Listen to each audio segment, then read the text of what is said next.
So as I said earlier, I'm just absolutely thrilled and delighted to be here.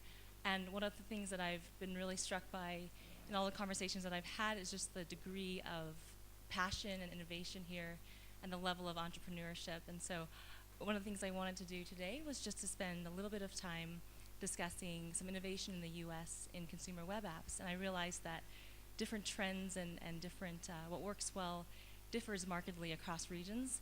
I hope that this is the beginning of a longer conversation around trends and themes and sort of big areas, big opportunities to make big bets. So what I'd like to do today is discuss 4 different themes in 4 different sectors where I think there is a tremendous amount of opportunity and where different players in the US in the consumer web space have really stepped up to innovate in a big way. And so the first area is in content. And I really believe that there's just been a fundamental shift in the US in the way that consumers interact with and digest and receive information and news, right? So we've gone beyond just the traditional magazine, news, print subscriptions arriving at your door to consumers really moving to read those forums online, getting news from blogs as well, and reading other online forums. And so with this, I believe there are sort of 3 major opportunities for innovation. The first is innovation in the mechanisms by which content is delivered. The second is the opportunity to develop an ecosystem and to monetize, to build a real business model around this new model of content. And the third innovation is the ability to sort of capture community and to leverage community online in a way that was never possible. So we're actually not going to do any slides today, but want to look at the actual applications. So the first company I wanted to highlight is a company called Huffington Post. Is anybody here familiar with or used the service before? Great, so a handful of you. So Huffington Post basically was founded in 2005 by Arianna Huffington and a founding team of members. And this was in the wake after the 2004 US presidential election.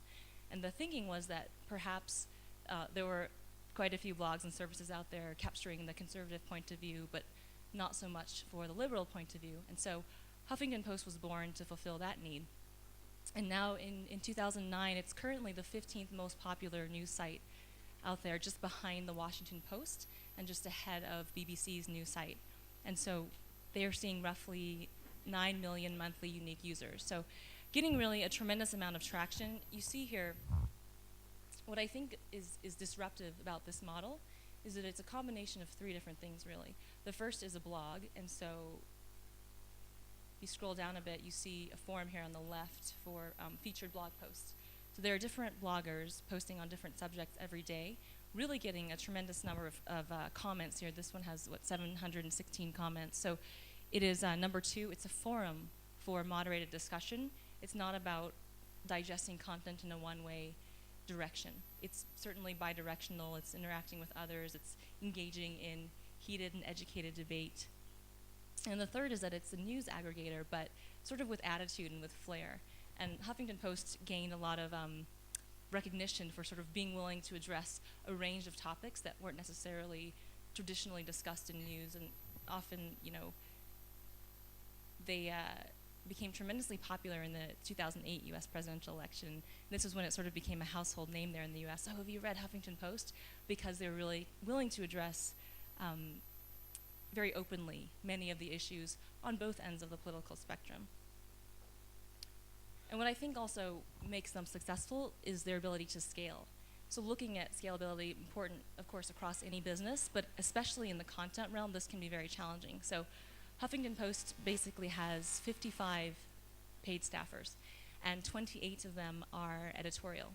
If you compare this to a company like the New York Times, who has over 1,000 editorial staff members, you can see that with a really small number of people, you're really able to scale very, very well. So this is a new model, and I'm curious to see if this is something that makes sense in other markets, depending on how users interact with local content. I think they've also just done a tremendous job of integrating with the ecosystem. So, you can follow them on Twitter. You can log in with your Facebook account below. And they also basically recommend to you a number of sites. They proxy out to a variety of different sites of content on the topic. So in this sense, it really is a hub.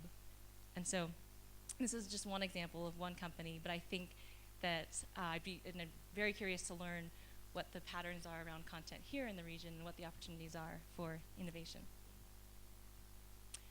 So the second key theme and topic I'd like to discuss is rich media. And when I think about rich media, I think about three things. I think about photos, music, and video. And it's true that in our world today, we are interacting with and capturing media in different formats, so it also makes sense to me that the delivery mechanisms also should evolve as well. And I think there is a tremendous amount we can do around rich media in general. And a company who is really, I think, just a killer web app, one of my favorite services, is a company called Animoto. So Animoto was founded in 2006, and they are a New York-based company. And essentially what they enable is for you to input photos that you have and input music or choose from music that they have. And basically it customizes the video for you with really unique analysis technology, and it's really high quality. And they say that no two videos are ever the same, even if you choose the same song and the same images. So let's talk more about the company, but let's actually go ahead and create a video together. So you have an option to create just a 30-second clip or a longer film, and for the purposes of our time together today, let's go ahead with the short one. So they permit you to basically upload images from your desktop or retrieve them from other sites, or you can select from their collection of photos. So let's go retrieve them, and I must, as I told you earlier, I'm a Picasa user, so. And we have a few photos from our day together today so far, so let's use those. And you can see there, they've done a nice job of integrating with the APIs from various photo services. So they're really thinking about who are all the major players. Their audience is primarily US, so who are the major photo providers in the US? So here are our images. Music, again, you can upload an MP3 file from your computer, or you can select from their collection. And I don't think I have music on this computer, so we'll go with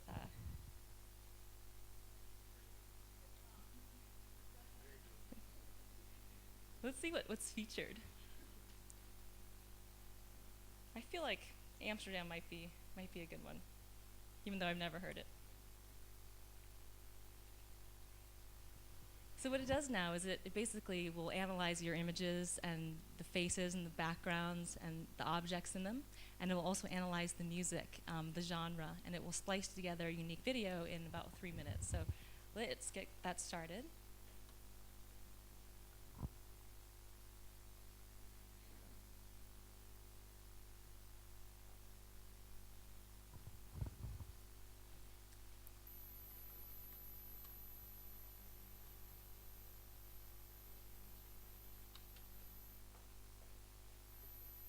Great.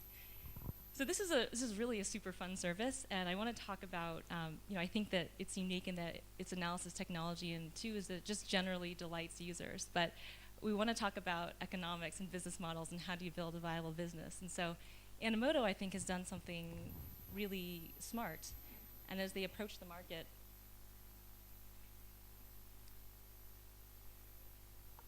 I think one of the fundamental assumptions in consumer web technologies from users is that they're going to be able to access services generally for free, or free equals happy users. And so that is something to keep in mind, but I think it's great to be disruptive and to think outside the box and experiment with business models. So with what Animoto has done essentially is allow you to create 30-second video clips like the one we're creating for free, as many as you want, as often as you want, no cost whatsoever. However, if you'd like to create a longer video, say a 6-minute video, you have the option to create a single video for $3. If you think you might utilize it more often, you can get a pass for $30 a year. And they're building for both the consumer audience as well as the sort of professional enterprise. So if you want to do promotional videos for your business, for example, you can get this commercial account pass for $99 or for $250 a year. So I think this is the type of thinking that really enables them to be successful. And I'd be curious to know their breakdown of who's using it for what purpose. But so I think when looking at what pricing structure might work, it could be interesting to consider splicing together a number of different options and seeing how that goes. I also want to talk about distribution. and when building a service, how to be successful, it is certainly the case that you can promote your site and have people, in this case, come to Animoto.com. I think they've been very clever about trying to reach their audience wherever their audience may be. So we've talked a lot about mobile, and certainly they're moving in that direction. So they've developed a beautiful app for the iPhone, which is a seamless experience of allowing you to include the photos that are actually on your iPhone. And that's actually another revenue stream too, right, if you build an app for the App Store. So definitely consider that. The third area of distribution is with social networks. And I think this is incredibly compelling to reach the users wherever they are across the web. And so what they've done here is just develop an app for Facebook, and this is a great thing to do, I think, across any type of consumer web app that you have, whether it is embed your app in Facebook, in MySpace, Open Social, reach a number of containers, and reach a number of users. So in my mind, why Animoto wins is they have such a user-friendly and easy-to-use UI. I introduced the service to my parents, and they're building videos now for birthdays and celebrations and what have you. And I've also sent this to friends who have businesses, and they've done promotional videos for their startups. And so it just has a wide range of applicability. Let's see if our video is done. It's not done, so why don't we come back and view this in the end. The third theme that I want to talk about is finance and microlending, and a company called Kiva. Has anybody here heard about Kiva? Great. So Kiva, I think, is a fantastic example of the power of the internet to engage critical mass and to really mobilize people. So Kiva is the first site of its kind. It's a peer-to-peer lending site that basically enables individuals to lend money to entrepreneurs in the developing countries. And the way they do this really is Kiva partners with microfinance institutions across countries around the world. And the microfinance partners basically help run the process of vetting entrepreneurs, putting together a business plan, a goal, how much will it cost to fulfill the business objective that you have. So this may be, for example, let's see which entrepreneurs are featured today. So we have one here in Tanzania. And this is a small food vendor who is requesting a loan for $175 a day to buy more food items in order to improve her business, right? So we have an amount, and they range from a few hundred to several hundred. And what Kiva's done, I think, is really innovative, is they just basically break up the loan into $25 components, which is affordable. And they basically will solicit loans from various individuals. You'll see they still need, in this case, 100% of their goal.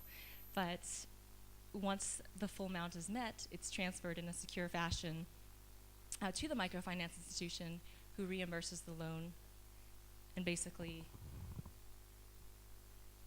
the entrepreneur can continue. So Kiva as a company launched in 2005, and when they did so, they had 7 loans available on the site. And now they're currently doing $64 million in loans across 40 countries with the repayment rate of 98%. So it's really working, and I personally am so inspired by the ability of technology to change the world in such a way. And the site in particular, what is so impactful about it is that it has the community aspect, the feedback loop here. So you can actually create a team, right? You can create any team here and fundraise. So you see the power of masses here to raise around $300,000. And you also have community. So I should say the person-to-person connection is not simply just something that exists online.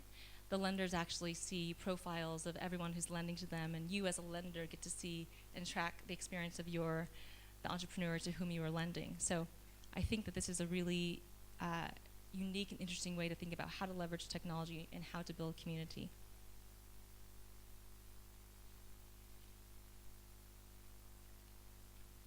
And the last and final sort of sector category I want to touch on is the social category and the power of self-organized groups via the web. So how many of you have heard of a company called Meetup? This is exciting. So I can share with you, this is the startup that was founded in New York. And it's essentially a combination of both the social network and a way to discover events and to connect with people online. So, you know, Meetup's mission statement really resonates with me, and I'll put it up here for you, their manifesto. And it's quite long, I'm not going to read it all to you, but it's basically using the internet to get people off the internet, to reconnect people.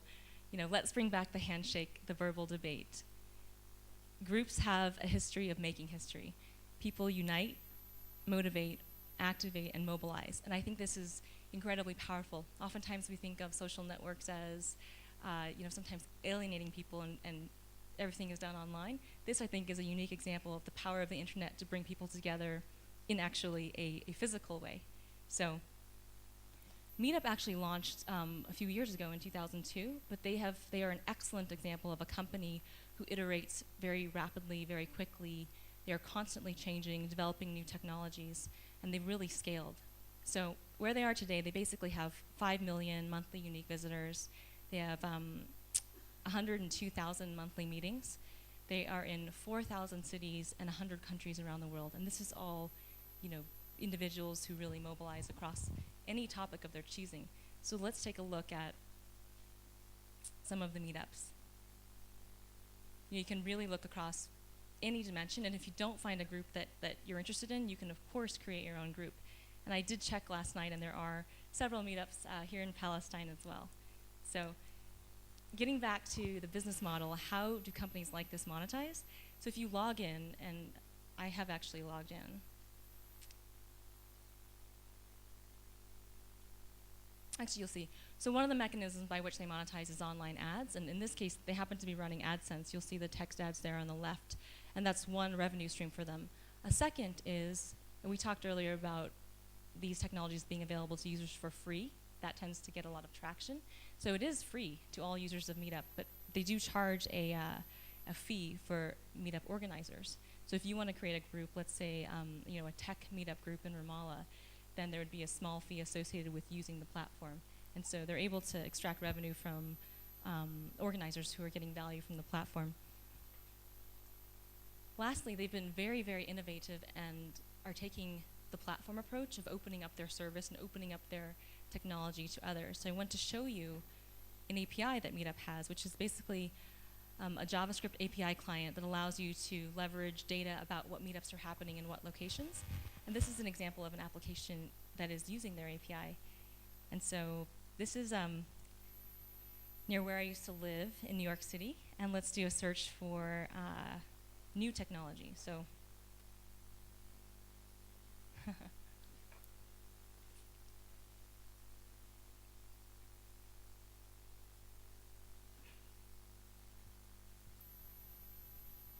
So you can see how this topic has evolved since 2002 and how many groups have been formed in the New York area around this topic. This is just one example.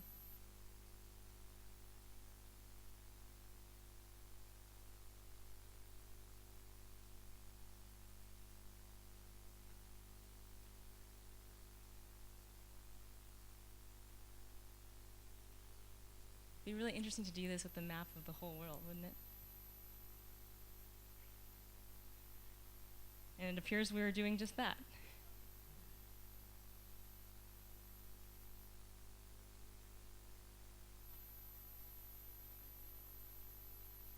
So it looks like there's 81 groups about new technology, and there are different tags. So let's see. Oh. It's an unidentified meeting.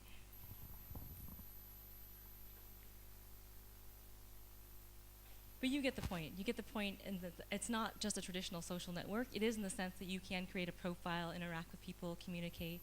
But it is really, I think, an incredible example of the power of leveraging technology to gather around a subject, to mobilize around anything, be it politics or art or lifestyle or business. And so I think that these are all interesting examples. So let's go back and see if our video is ready.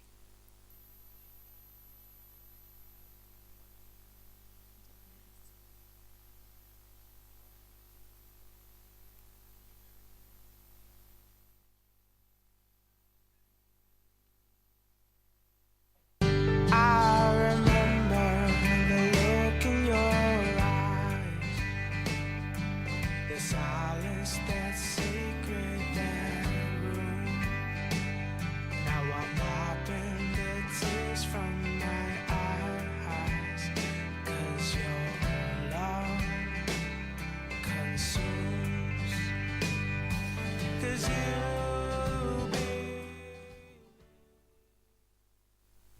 So I think after this event, I'm going to have to pay the $3 and make a really long video because there's so many great pictures from the day. But so those are the 4 companies that I did want to share, and I think in terms of consistent themes across innovation and across web apps, I think number 1 is to think of really disruptive, big, game-changing ideas and sort of think nothing is off limits. It's great to think outside the box. Number 2, which is a principle very close to our hearts at Google, is to focus on the user. We are absolutely always focused on the user experience, and I think if you agree not to compromise that at any cost, it ultimately will enable a lot of success. 3, I think, is experimentation with various business models can prove to be very effective. We know that online advertising is a very successful mechanism. There are also others. And with that, I'm very excited to be here and spend the rest of the afternoon with you, and I hope that we can start a conversation about what are the big themes here, what are the big sectors for innovation, and what are the big technologies that we think are really going to change the future together. So, thank you.